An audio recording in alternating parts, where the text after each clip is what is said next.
Selamat datang di kota Pontianak. Awak datang, kami sambut. Kota Pontianak didirikan oleh Syarif Abdurrahman Al-Qadri pada Rabu, 23 Oktober 1771. Ditandai dengan pembukaan hutan di persimpangan Sungai Landak, Sungai Kapuas Kecil, dan Sungai Kapuas Besar.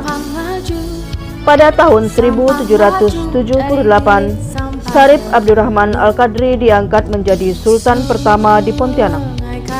Sebagai pertanda kekuasaannya, dibangunlah sebuah masjid jami yang kini bernama Masjid Sultan Syarif Abdurrahman dan Istana Qadriyah.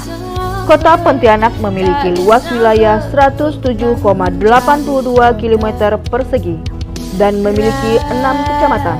Berdasarkan sensus penduduk tahun 2020, penduduk Kota Pontianak berjumlah 670.859 jiwa. Penduduk Kota Pontianak didominasi oleh suku Melayu,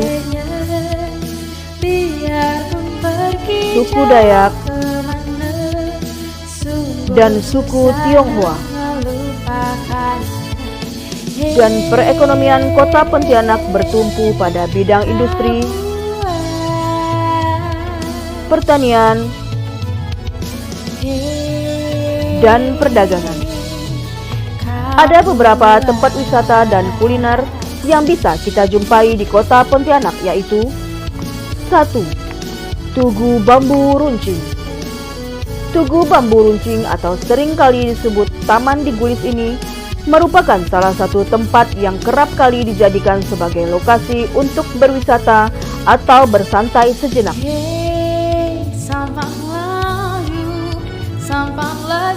Dari hilir sampai ke hulu. Kawasan wisata satu ini telah ada sejak tahun 1987. Terdapat 11 tonggak bambu runcing berwarna, yang mana menjadikannya sebagai monumen untuk mengenang jasa para pejuang. 2. Tugu Katulistiwa. Secara geografis, Kota Pontianak dilalui oleh garis lintang 0 derajat bumi, sehingga Kota Pontianak populer dikenal dengan nama Kota Katulistiwa. Bahkan di Pontianak juga dibangun monumen Tugu Katulistiwa yang terletak di daerah Pontianak Utara. Selain bisa menikmati keindahan arsitektur Tugu Katulistiwa, di sini kita bisa menyaksikan fenomena alam di mana matahari akan berada tepat di atas garis Katulistiwa dan membuat seluruh benda yang terletak di atas garis tersebut tidak akan memiliki bayangan. 3. Keraton Qadriyah. Keraton Qadriyah ini terletak di daerah Pontianak Timur dan dibangun pada tahun 1771 oleh Sultan Syarif Abdurrahman Al-Qadri, Sultan pertama Kota Pontianak. Selain menikmati kemegahan arsitektur bangunan bersejarah, kita juga dapat mengetahui benda-benda peninggalan sejarah Sultan dan Permaisuri. 4. Rumah Betang Radang. Rumah Betang Radang terletak di daerah Pontianak Kota, dan Rumah Betang Radang ini adalah rumah adat suku Dayak di Kalimantan Barat. Panjang rumah ini mencapai 138 meter dengan lebar 5 meter dan tinggi 7 meter. Bahkan rumah Betang Radang ini meraih rekor sebagai rumah adat terpanjang di Indonesia. 5. Museum. Museum ini menyimpan berbagai benda-benda bernilai historis peninggalan sejarah dari peradaban beberapa jenis suku bangsa yang ada di Kalimantan Barat, yaitu suku Melayu, suku Dayak, dan suku Tionghoa. Museum ini diresmikan pada tanggal 4 Oktober 1987 dan masih banyak lagi tempat yang bisa kita kunjungi di Kota Pontianak. Antara lain, ada area pelabuhan Dwi Korah, waterfront, Masjid Mujahidin, Gereja Katedral, dan Vihara Vajra Bumi Kertayuga. Di Pontianak juga terdapat berbagai jenis kuliner khas Pontianak, antara lain 1. Bubur ikan ahian.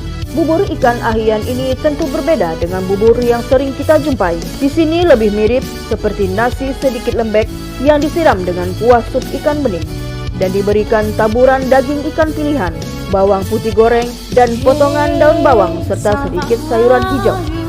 2. Chehen Tiao.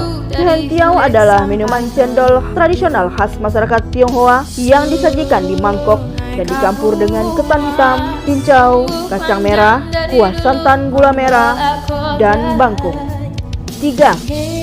Es krim angi. Es krim angi ini berbeda dengan es krim biasanya karena es krim ini disusun di dalam batok kelapa. Es krim ini ada beberapa varian yaitu strawberry, coklat, vanila, dan dilengkapi dengan topping jelly, kacang merah, ataupun rumput laut. 4. Kopi Asyang. Kopi Asyang adalah salah satu kopi legendaris yang ada di kota Pontianak sejak 61 tahun yang lalu. 5. Bingke Al-Fajar. 6. Pisang goreng Srikaya. 7. Roti Srikaya. Dan masih banyak lagi kuliner enak di Pontianak yang bisa kita nikmati.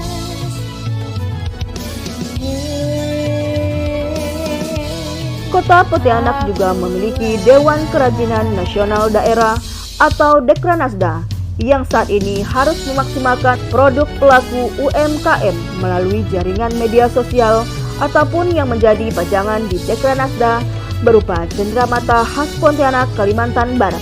Ada kain songket, kain khas Pontianak, syal tenun batik, tanjak,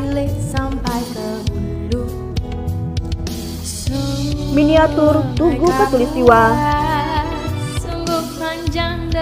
tas khas Pontianak, dan masih banyak lagi yang bisa kita dapatkan di Dekranasda ataupun toko cenderamata yang bisa kita jadikan buah tangan.